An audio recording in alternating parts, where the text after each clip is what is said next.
Bonjour à toutes et à tous. Aujourd'hui, sur Jurassic Cairn, nous allons parler du plus célèbre des dinosaures, le Tyrannosaure Rex.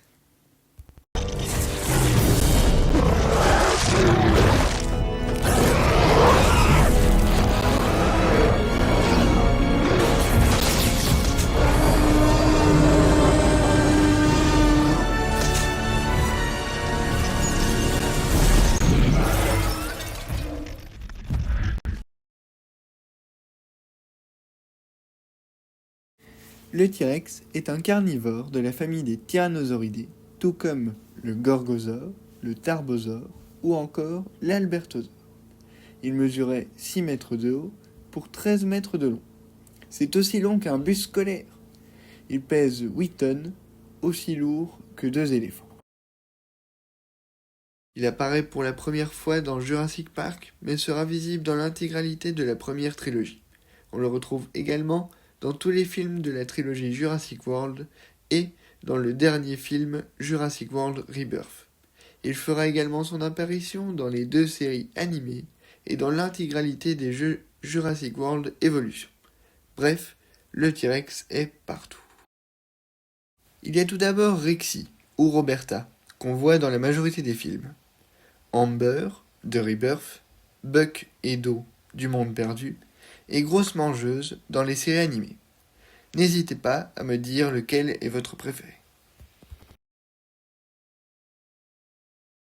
Il fut découvert en 1874 par Arthur Leakes aux États-Unis.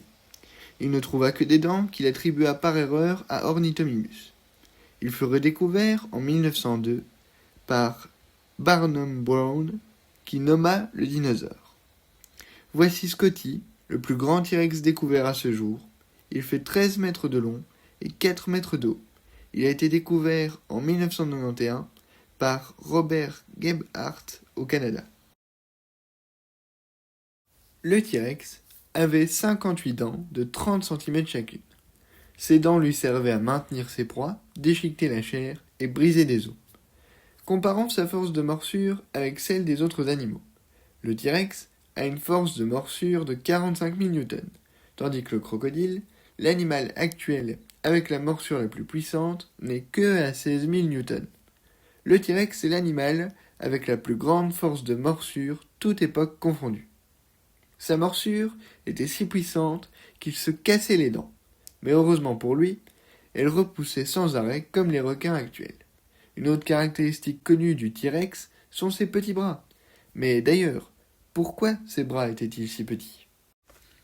Eh bien, cela s'explique par l'évolution. En effet, on remarque chez sa famille qu'avec le temps, les bras rétrécissent et la taille du crâne augmente. Cela facilitait la chasse. Le T-Rex attrapait ses proies directement avec sa mâchoire et ses petits bras lui évitaient de se les faire arracher lorsqu'ils étaient à plusieurs sur une carcasse.